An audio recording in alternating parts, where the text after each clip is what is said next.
ভাই, আমরা সবাই মারা যাব, এই কথাটা কি আপনারা বিশ্বাস করেন?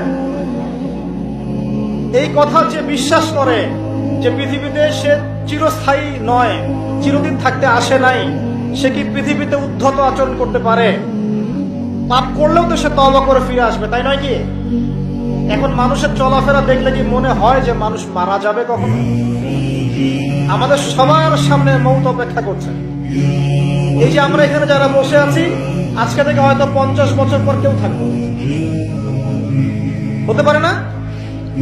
হতে পারে না? 50 বছর অনেক বেশি বলেছি আমি, দেখেন না সামনে কি হয়। 100 বছর পর এখন পৃথিবীতে যারা বেঁচে আছে, এখন 100 বছর পর এর কেউ বেঁচে থাকবে না। প্রত্যেক 100 বছরে জেনারেশন চেঞ্জ হয়ে যায়, জানেন? তো মানুষের চলাফেরা দেখলে মনে হয় মানুষ এখন মৃত্যুবরণ করবে না। মৌতের কোনো ফিকির নাই মানুষের।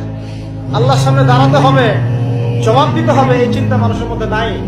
সারাদিন দুনিয়া নিয়ে মানুষ ব্যস্ত হয়ে আছে। আল্লাহ পাক হেফাজত করুন আমাদেরকে। তো পরকালের ক্ষতি দেখেন, মানুষের সামনে অপেক্ষা করছে মৌত, মানুষের সামনে অপেক্ষা করছে কবর। কবর যেখানে কেউ যাবে না, আপনি আমি কেউ না, মানে কেউ কারো কবরে যাব না, কেউ কারো কবরে না। চিন্তা করতে পারেন যে আমাদেরকে একা একা কবরে যেতে হবে, সেখানে 2 জন ফেরেশতার সম্মুখীন হয়ে সওয়াল জবাব দিতে হবে।